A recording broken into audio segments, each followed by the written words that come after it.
Go to selection tool, select object selection tool, select the lasso, line the whole lip with the line. Hold Alt to deselect the inner part.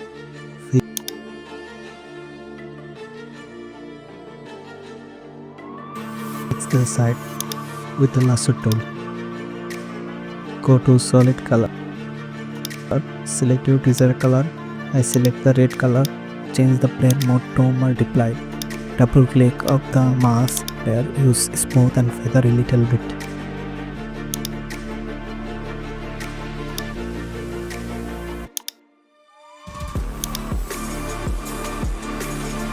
Go to blending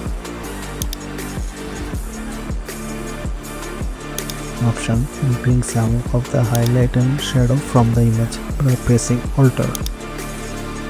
Here is before and after.